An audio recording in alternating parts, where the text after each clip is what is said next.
What's going on, everybody? Welcome back to the channel. As you can tell, yes, I am no longer at home. I am at work.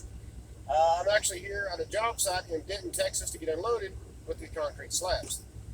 And then reload to go to Wichita, head on up to Michigan to get my son, my oldest son. So he'll be coming down, be spending about a month with me before he starts football camp. So I'm looking forward to that because we're going to be stopping at Menards. They're in Port Huron, Michigan, and I'm going to pick up his train car, let him pick one out, and I'm going to have to replace my son's CSX flat car with the CSX maintenance department car. It took a very nasty spill while we were at home, and needless to say, one of the trucks is completely messed up. Menards said take it back to the store I got it from and then replace it. Unfortunately, I don't live in Kansas where I got it from, so that makes it a little bit hard to do. I want to, like I said in a previous video, I want to see what my oldest son does as far as he goes, if he goes more modern diesel air or late steam, early diesel, or if he winds up going full steam. Other than that, I'm at a point right now where I really want to get back to work on my Kinky Cheryl cars because I'm finishing up projects now. I do buy a lot of parts and restoration boxes because I like to take the parts from that and get other stuff working and other stuff running. And it saves me a lot of money, a lot. And I also do a lot of bartering too. Some of my cars have come in with 2-rail O-scale trucks on them, and I'll trade them off. I'll trade them with people to get what I need, and they get what they need. I like the barter system. It works pretty good. And I have decided that when the first Kinky Cheryl car I build will be prototypical. It will be just that. It will be a passenger car. And then the next one after that will be a Articulate. I have decided, yes, I am going to put an Articulate in the Kinky Cheryl lineup cars. I feel like it's just the right thing to do. Is it prototypical? Who knows? Nobody knows if Kinky Cheryl actually ever built an Articulate. We know they do for light rail, such as what we see inside the interurbans, running around like dark light rail and out in Colorado, stuff like that. We know they did because we see it. But as far as just a straight passenger car,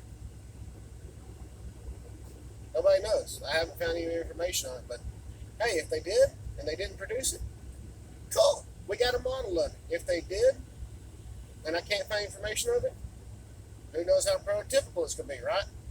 If they didn't, hey, Kinky Cheryl, guess what? I just built you your first articulated passenger car. Give me a call.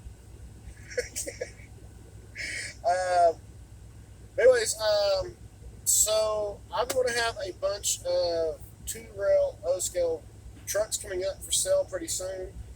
I'm not too sure if I'm going to put them on eBay because I have had problems with eBay and specifically buyers out in California. I'm not saying that to be rude, but that has been truth overall. I've had problems with California buyers like crazy. Nobody else has had problems, but ones in California have for some reason. I don't know if it's because the post office just isn't handling the packages correctly or what. So I don't know if I'll be doing a whole lot of selling there. I'll probably just go straight to the Facebook groups, list them there and on Facebook Marketplace because that's where I have my best luck. Even if I do have to ship, that's where I have less problems at. Other than that, I'm coming to an end with all the rebuilds at this point.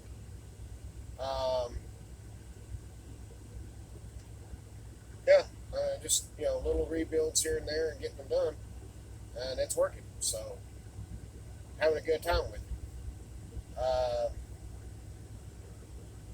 The Kinky Cheryl, I didn't get a chance to do that over Father's Day weekend to touch up the paint. And I still got to call Circuit City back today and Circuit City Decals to see if they have the decals for what I'm looking for. One of the cars that's going to be repainted is going to have NDAM lettering, so I need to get that situated with them, make sure they got it in no skill. And the Faraco and Nogales de Mexico as well for the passenger cars, and they crawl the correct lettering. I'm also currently putting money back right now to purchase a bigger locomotive, because as my collection's growing and the cars are getting bigger, they're getting heavier, I got to have a bigger steam engine and bigger locomotives. With that being said, my steam turbine is over at Ron's, over at Ron. If you know Ron from Classic Model Trains, he has it right now and repairing it. And I'm looking real forward to seeing the video on that when he releases it, and getting the steam turbine back and get it on the rails, since it is a 1946, an original first issue, which belonged to my father.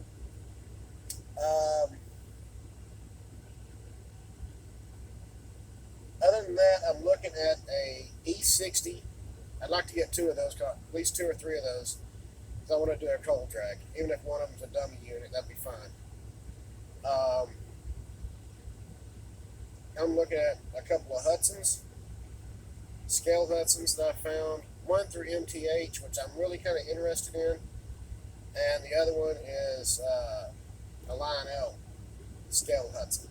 And so it's kind of a up and down, whichever way you want to go with it, you know. Because one of them will be repainted, and the other one will be relettered. Repaint will be because of the excursion train, kind of much like what happened with the Southern Pacific Daylight. It started its life out as a black and silver locomotive, a 484. It wound up being brought back to life as the American Freedom Train, and then from there it went back to its daylight colors. So that's kind of where I'm going with the whole idea. I want to have one of the locomotives with its tender and cab painted up for the F&M excursion train, and the other one in its black with a silver boiler, smoke door, or whatever, NDAM. And so it represents 2 eras of the whole train, everything that represents it. Water tender, I'm probably going to wind up building one from scratch. Not because I don't have the ability to kit bash. We all seen it, I do. I just feel like building an auxiliary water tender would be more, it could just be better all the way around, because you can put more of yourself into it. So that's kind of where I stand on that one. But we'll see what happens, because I've got extra tenders floating around, so I may just wind up cutting a couple of them and completely rebuild them or something. I don't know. Other than that, that's kind of where we're at right now. And I will see you on the next video when I pick my son up and we go to Menards and let him pick out his train car, and y'all can all see what he goes with. This is actually pretty cool. And now also get some custom decals made as well. As always, please hit like and subscribe. It helps the channel grow. I don't ask for support in any way. I do this for fun. I do this because I can. I don't do this for any other reason. Well, let me take that back. Y'all keep me going. Y'all keep me making these videos. I enjoy that. So that's the truth. But other than that, I do it because I can, and I enjoy it. I enjoy making these videos for y'all. As always, keep the shiny side up and rubber down. I will see you on the road.